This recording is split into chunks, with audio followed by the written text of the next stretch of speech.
بسم اللہ الرحمن الرحیم۔ شروع کرتا ہوں اللہ کے نام سے جو نہایت رحم و کرم کرنے والا ہے۔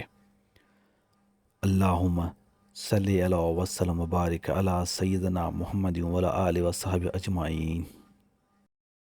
حدیث نبوی، رسول اللہ صلی اللہ علیہ وآلہ وسلم نے فرمایا، بے شک اللہ چھینکنے کو پسند فرماتا ہے اور جمائی لینے کو ناپسند فرماتا ہے۔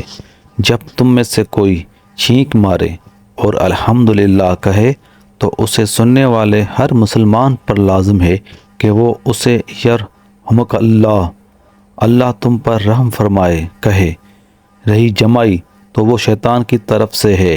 جب تم میں سے کوئی جمائی لیتا ہے تو وہ روکنے کی مقدر بھر کی کوشش کرے، کیونکہ جب تم میں سے کوئی جمائی لیتا ہے تو شیطان اس سے مسکراتا ہے، خوش ہوتا ہے۔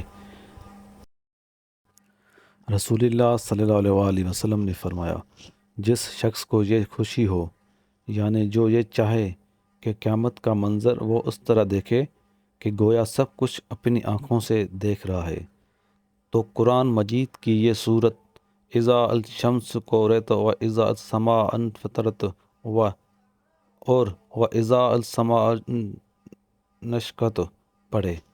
حدیث نبوی، دین کی بات پھیلانا صدقہ جاریہ ہے۔ حضرت عبداللہ بن مسعود فرماتے ہیں، نبی کریم صلی اللہ علیہ وآلہ وسلم نے فرمایا، کچھ چیزیں آدمی کو گناہوں کو معاف کرانے والی ہیں۔